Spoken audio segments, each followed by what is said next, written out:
चलो देखो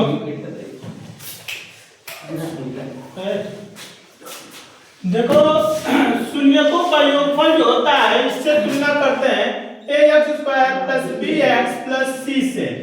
इससे करते हैं ये जो x होता है b होता है c होता है, यहाँ से शून्यकों का योगफल कहेंगे, यानी शून्य जो होते हैं अल्फा प्लस बीटा होते हैं, अल्फा और बीटा होते हैं, तो अल्फा बीटा यानी शून्यकों का योगफल बराबर माइनस x का गुणांक बटे में x² का गुणांक।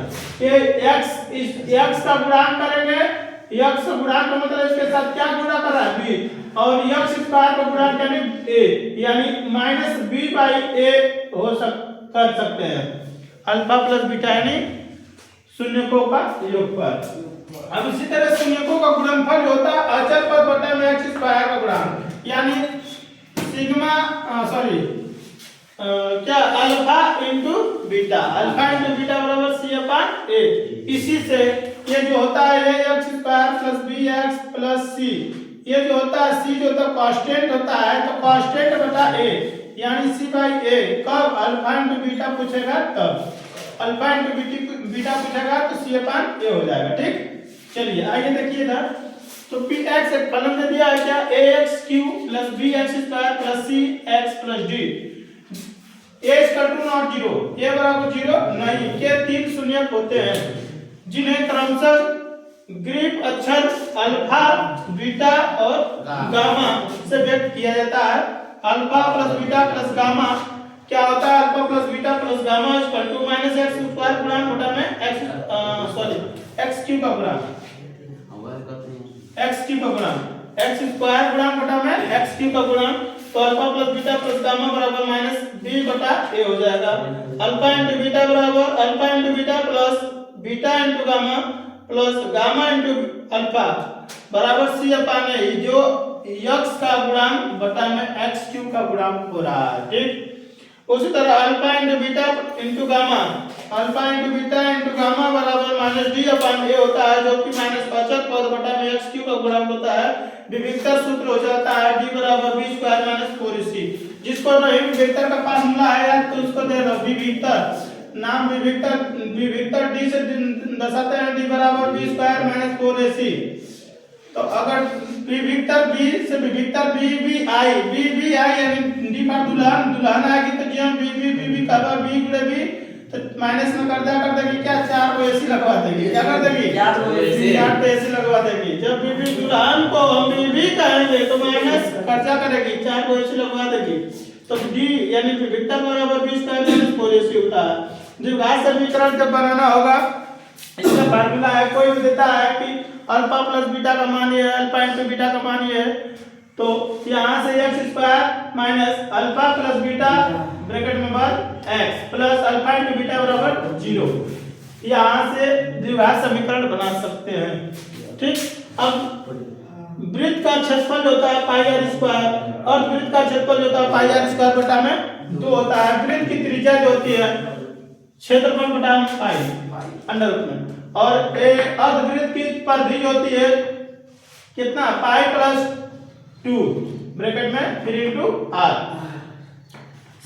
घन का पृष्ठीय क्षेत्रफल 6a², घन का पृष्ठीय क्षेत्रफल क्या होता है 6a² होता है, और घनाभ का विकर्ण जो होता है d बराबर ब्रैकेट में अंडर रूट में l² + b² + h², ये विकर्ण हो जाएगा।